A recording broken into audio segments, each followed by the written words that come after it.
Welcome to CORA X Lite.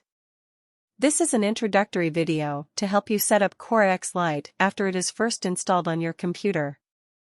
During this first-time setup, you are asked to read and agree to the end-user license agreement.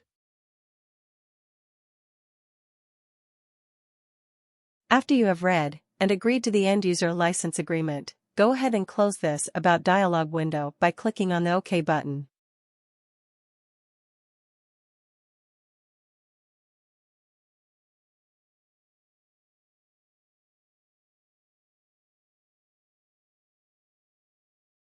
Next, it is time to enter your username. Then use the Tab key to move to the password text box.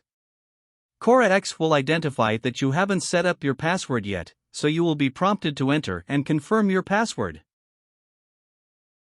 Notice that the password is visible because I clicked on the Show Password icon.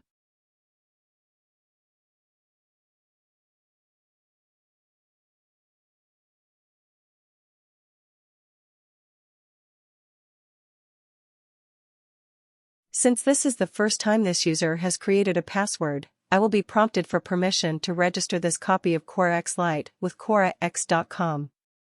There are many reasons why you should register this copy of CORA X Lite with CORAX.com. However, since this is a demonstration video, and since I have already registered my actual copy of CORA X Lite with CORAX.com, I will select No at this time. Even though you have just created your new password, you must still enter it here in order to unlock CORA X Lite. Now that it is unlocked, you will notice a security warning showing you processes that have access to CORA X Lite's memory. These processes shown here are legitimate, such as your antivirus software or processes built into Windows 10 or 11. This added security measure is to allow you to verify that you trust these processes. If there is one that you suspect, then you may shut down CORA X Lite immediately and research the file that you are suspicious of. It should be noted that many of these processes, and more, regularly attach to all of your programs. If you are comfortable with the safe Windows processes and your antivirus, then select Continue. A list of these files will be kept for your review and available through security messages in the CORA X Options menu. Each of these options is explained in the online help and in subsequent videos. Finally, it is time to set up your profile, which is a fancy word for your system including the dispersed encryption key. Your system will include 2 dispersed data files and at least 1 static file. These data files may be given any name and will be created. The static file will only be created if it doesn't already exist, or if it isn't sufficiently large enough. Be careful, any data file that you select will be overwritten.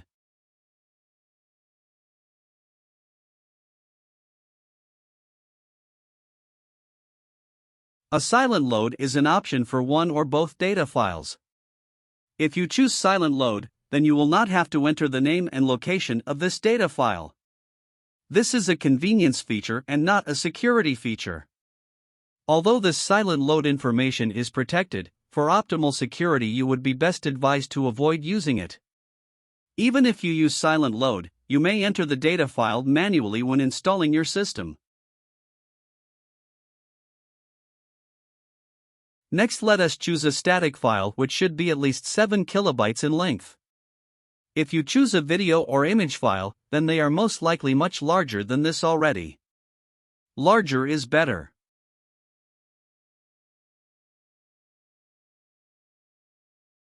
You must select one or more destinations for the CORA blocks. When you CORAfy, which is our fancy word for encrypt, the resulting encrypted data is separated into multiple CORA blocks. Ideally, you would choose one destination location on your computer and another one, or 2 destinations, on a cloud-based drive. For this demonstration, I will choose a single destination. In this demonstration, I have placed all of the files, data files, static file and CORA blocks on a single device, which is not a good practice. This dialog warns you about this and gives you a chance to return to the Profile Setup window to change your locations. You should follow best practices. Ideally, you will start CORA X Lite with every reboot of your computer, then install the system and allow CORA X Lite to run until you need to reboot your computer. This design was originally intended for servers and enterprise-level security needs. Hence, I would in practice use one or more USB flash drives for my data files and static file, and would place some of the CORA blocks in the cloud. As soon as I install the system, I would then disconnect the flash drives and cloud drive which holds the dispersed files that make up my system. Thus, should an unexpected breach occur, the hacker will not have access to my system, and will not find my encryption keys. For this demonstration only, I will select No and save everything on the same device. Notice that the Profile, Static and Install buttons are grayed out. This tells you that your system has been loaded and is active. If I select the Setup menu item in the CORA X Actions menu while my system is loaded, then I will see and have access to my locations and choices. If I click the Clear button, the system is unloaded. Because I had Silent Load selected for both data files, I may use the Static button to select the static file, and then install my system again. With my system loaded, I will now select the files, or folders, that I want to secure. Every time you add files or folders, they will be appended to the actionable list shown below.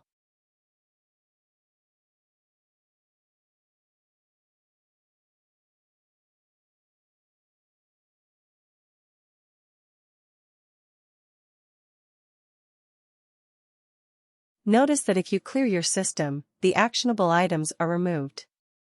When you install your system, the actionable items are once again available to you.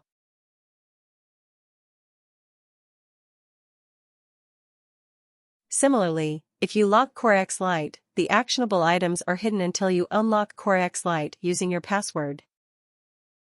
We hope this video was helpful. Have a great day.